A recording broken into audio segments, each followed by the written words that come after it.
नमस्कार, द्वारकाज किचनमध्ये आपलं स्वागत आहे.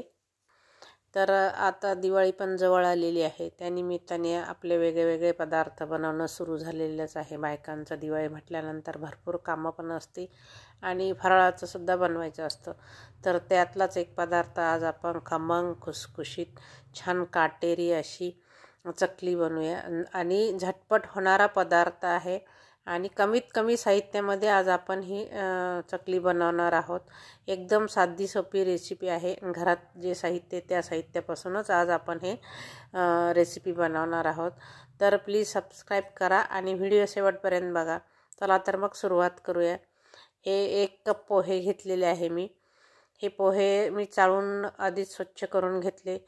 तुम्ही हवं असल्यास याला 2 तास उन्हामध्ये ठेवू शकता किंवा थोडेसे गरम करून घेतले तरी चालते. कारण याच्यासाठी एक मिक्सरमधून लवकर बारीक व्हावे म्हणून आपल्याला थोडं गरम करून घेऊ शकता. आणि त्यानंतर त्याच कपाने मी हे आपलं फुटाण्याचं जे डाळवं असतं ते डाळवं घेतलेलं आहे अर्धा कप. तर 1 कप पोहे आणि अर्धा कप डाळवं हे दोन्ही एकत्र करून आपल्याला मिक्सरमधून छान याचं पीठ तयार करून घ्यायचं आहे. आपण जे नेहमी पोहे करण्यासाठी जे पोहे वापरतो तेच मी पोहे वापरलेले आहे यामध्ये.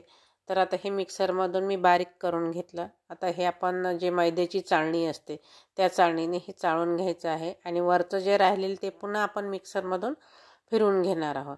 तर याप्रमाणे आपलं हे सगळं पीठ तयार झालेलं आहे. तुम्ही बघू शकता छान बारीक असं आपलं हे पीठ तयार झालेलं आहे.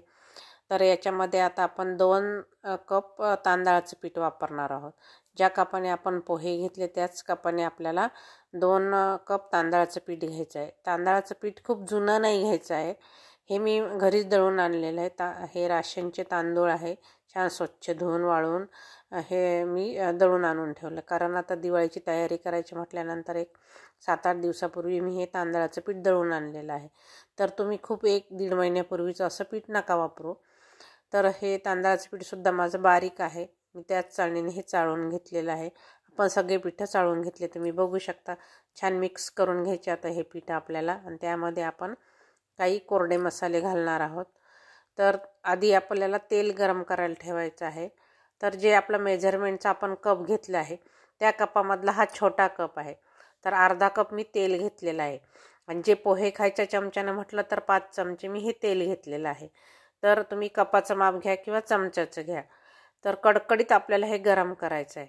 त्याच कपाने मी मोठा जो कप आपण तांदळाचं पीठ वगैरे मोजून घेतलं त्या कपाने मी 2 कप पाणी गरम करायला ठेवलेलं आहे.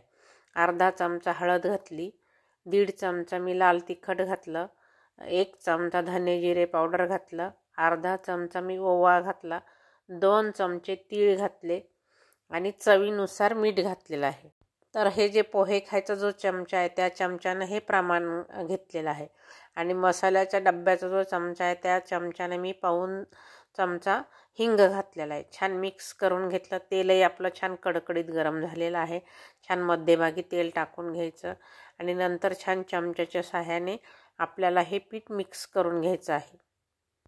कारण ते गरम असल्यामुळं आधी थोडंसं चमच्याच्या सहाय्यानेच आपल्याला छान मिक्स करून घ्यायचं आहे. आणि छान पीठ चोळून घ्यायचं आहे.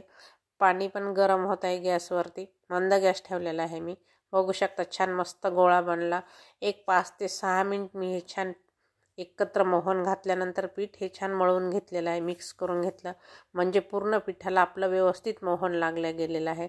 तर आपल्याला खूप उकळतं पाणी नाही करायचं. वाफ येईपर्यंत असं पाणी गरम करायचं आहे आणि थोडं थोडं पाणी पिठामध्ये घालायचं आहे. एकदम पाणी घालू नका. कारण काय होतं जास्त एखाद्या वेळेस तुम्ही जर घातलं तर ते पातळ होऊ शकते. तर आपण ज्या कपाने मापं घेतले त्याच कपाने मी 2 कप हे पाणी गरम करायला ठेवलं आहे. चमच्याच्या सहाय्यानेच आपल्याला मिक्स करायचं कारण खूप गरम आपण पाणी घातलेलं आहे त्यामध्ये. आता पुन्हा अजून आपण थोडं पाणी घालूया. थोडं पाणी घालत आपल्याला हे छान पीठ मिक्स करून घ्यायचं आहे आणि एकत्र दाबून असंच ठेवायचं आहे 10-1 मिनिट आपण हे. आता आपलं पाणी घालून झालेलं आहे. आता थोड्या वेळाने आपण नंतर लागलं तर पाणी घेऊया आणि हे पीठ एका ठिकाणी असं छान दाबून ठेवूया. 5-6 मिनिट ठेवलं तरीसुद्धा चालते. थोडं थंडही होते आणि छान हे पाणी जे टाकलं त्या पाण्यामध्ये पीठ पण थोडंसं फुगलं जाते. तर एक मी 5-7 मिनिट ठेवलं होतं झाकण. आता झाकण काढलं. हाताने छान पीठ आपल्याला मळून घ्यायचं आहे आणि लागण तसं पाणी आपल्याला थोडंसं गरमच पाणी घालायचं, थंड पाण्याचा वापर नाही करायचा आहे. किंवा हाताला सोसल असं कोमट पाणी वापरू शकता तुम्ही.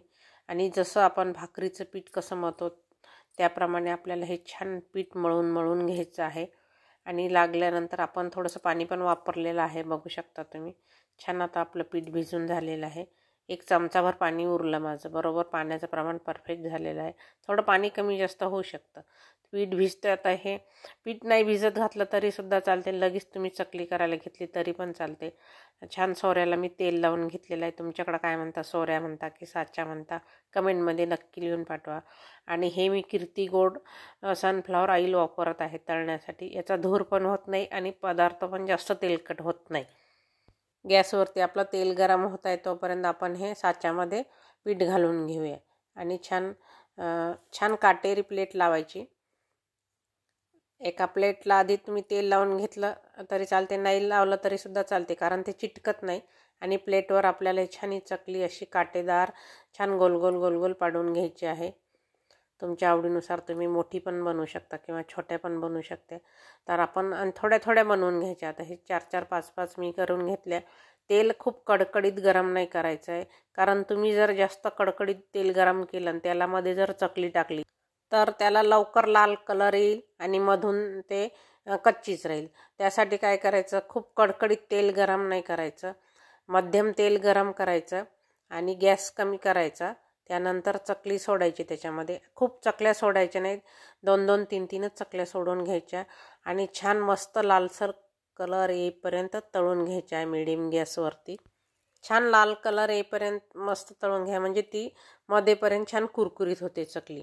कधी कधी काय होते, आपल्याला थोडासा पिवळसर कलर छान वाटते, त्यामुळं आपण काय म्हणतो, आता कलर छान आला आपण चकली काढून घेऊया.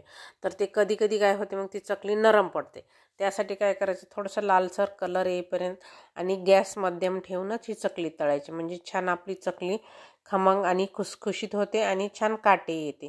आणि तेलामध्ये सोडताना अलगद उलथाण्याच्या सहाय्याने सोडलेले आहेत मी, म्हणजे आपले काटे जशाला तसे राहते आणि तुकडेही पडत नाही. तर याप्रमाणे छान खमंग खुसखुशीत आपली दिवाळी विशेष चकली तयार आहे. तुम्हीसुद्धा या पद्धतीने चकली बनवून बघा, कारण झटपट होणारा पदार्थ आहे. प्लीज लाईक करा, सबस्क्राईब करा. धन्यवाद.